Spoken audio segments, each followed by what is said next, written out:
ప్రతి ఏడాదిలానే ఈసారి కూడా బిగ్ బాస్ షో మొదలవనుంది.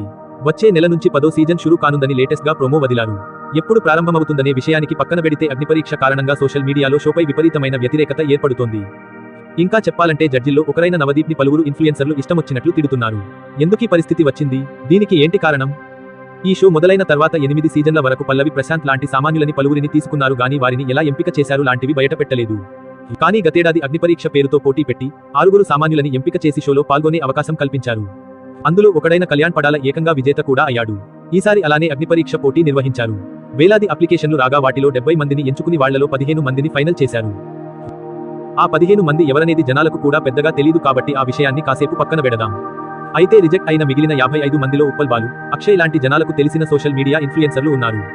వీళ్ళని ఏ కారణాలతో రిజెక్ట్ చేశారో పక్కన పెడితే వీరిద్దరితో పాటు మరికొందరు ఏకంగా చిన్నాచితక యూట్యూబ్ ఛానళ్లకు ఇంటర్వ్యూలు ఇస్తూ జడ్జిలైన నవదీప్, బిందుమాధవి, అభిజిత్లని ఇష్టమొచ్చినట్లు విమర్శిస్తున్నారు. శాపనార్థాలు పెడుతున్నారు. ఓ షో కోసం ఒక వ్యక్తిని తీసుకోవాలా వద్దా అనేది జడ్జిలతో పాటు నిర్వాహకులకు ఉండే చాలా లెక్కలపై ఆధారపడి ఉంటుంది. దీని వెనక పెద్ద తతంగం ఉంటుంది. కానీ కొందరు ఇన్ఫ్లుయెన్సర్లు ఇష్టరీతిన ఏకంగా జడ్జిలనే తిడుతుండటం షోపై వ్యతిరేకత పెంచుతోంది. పోనీ ఈ ఇన్ఫ్లుయెన్సర్లు ఏమైనా సమాజానికి పనికొచ్చేది చేస్తున్నారా అంటే కాదు. ప్రతిరోజు ఎంటర్టైన్మెంట్ వీడియోలో లేదంటే మోటివేషన్ వీడియోలో చేస్తూ ఫాలోవర్లని సంపాదించుకుంటున్నారు. అలాంటి వీళ్ళు తమని రిజెక్ట్ చేసేసరికి తట్టుకోలేక ఇష్టమొచ్చినట్లు మాట్లాడుతున్నారు. షో మొదలు కాకముందే ఇలా ఉందంటే ఒకసారి ప్రారంభమైన తర్వాత ఇంకెన్ని విమర్శలు, ట్రోల్స్ వస్తాయోననే సందేహం కలుగుతోంది. గతేడాది కళ్యాణ్ పడాలని విజేత చేసినప్పుడే చాలా మంది సందేహపడ్డారు.